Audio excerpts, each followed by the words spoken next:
Buongiorno a tutti, අසිසෙන්ස ලගාලේ ඊයෝස් රනියරි studio එකේ ඉඳන් මම මේ කතා කරන්නේ. මම රුමාලි.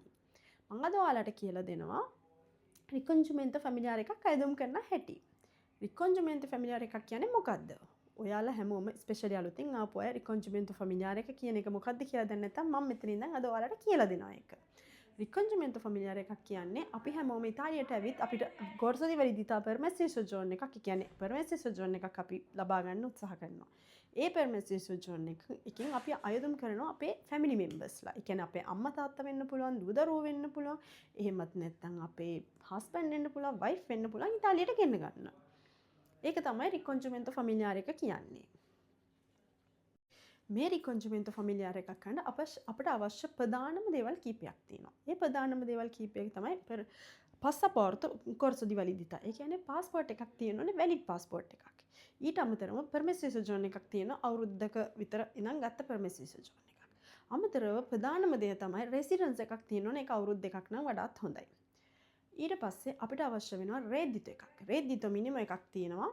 සාමාන්‍යයෙන් ඒ රේද්දිත එක ඇවිල්ලා අපි වැඩ කරද්දී අපිට හම් වෙන සැලරි එකත් එක තමයි බේස් වෙන්නේ. ඊට අමතරව අපිට පුළුවන් මේ alloggiativa එකක් ගන්න. alloggiativa එකක් කියන්නේ කොමුණෙන් අපිට ලබා දෙන ඩොකියුමන්ට් එකක්. ඒ alloggiativa එකක් කියන්නේ මොකද්ද? alloggiativa එකක් කියන්නේ අපේ සාමාන්‍යයෙන් වර්ග අඩි ප්‍රමාණය බලලා නිවසක තියෙන සුරක්ෂිතභාවය බලලා කී දෙනෙක්ට නිවසේ පදිංචි වෙන්න පුළුවන්ද කාමර කීයක්ද කියලා බලලා දෙන ඩොකියුමන්ට් එකක්, සර්ටිෆිකට් එක. ඒ සර්ටිෆිකට් එක ඔයාලට ලබා ගන්න තියෙන්නේ කොමුනේ දී මිලානෝ හරි කොමුනේ දී ඔයාලා ඉන්න පළාත අනුව කොමුනේ එකට ගිහිල්ලා. මේ හැමදේම ඔයාලට කියලා දෙන්න මම මේ වැඩ කරන ස්ටුඩියෝ එකෙන් ඔයාලට එන්න පුළුවන්. ඔයාලා කමෙන්ට් සෙක්ෂන් එකේ කමෙන්ට් එකක් දාලා හරි එහෙමත් නැත්නම් ඔයාලට WhatsApp නම්බර් එකක් තියෙනවා. ඒ WhatsApp නම්බර් එකට ක්ලික් කරලා ඔයාලා කතා කරලා එන්න. ගොඩක් අයට බහුලව තියෙන ප්‍රශ්නයක් තමයි ඉතාලි භාෂාව බැරිවීම. ගොඩක් වෙලාවට ඉන්ෆෝමේෂන් එකක් හරියට දැනගන්න ඕන නම් යම් කිසි කෙනෙක් එක්ක කතා කරලා හරි ඩොකියුමන්ට්ස් මොනවද, හරි ප්‍රොසීඩියර් එක මොකක්ද කියලා ඒ දේවල් කරගන්න අවශ්‍ය නම් ප්‍රධානම කාරණාව තමයි භාෂාව දන්නා කෙනෙක් එක්ක ඔයාලා එකතු වෙන එක. මම මේ ස්ටුඩියෝ වැඩ කරනවා. ඔයාලට පුළුවන් නම් වෙලාවක ඇවිත් මාත් එක්ක හම්බ වෙලා කතා කරලා මේ ස්ටුඩියෝ වැඩ කරන ෆ්‍රී කන්සල්ටේෂන්ස් අරගෙන මේ ස්ටුඩියෝ වැඩ කරන ලෝයර්ස්ලාත් එක්ක කතා කරලා ඔයාට අවශ්‍ය පරිදි ඔයාගේ රිකොන්ජිමෙන්තෝ ෆැමිලියාර් එකට ඇප්ලයි කරන්න පුළුවන්.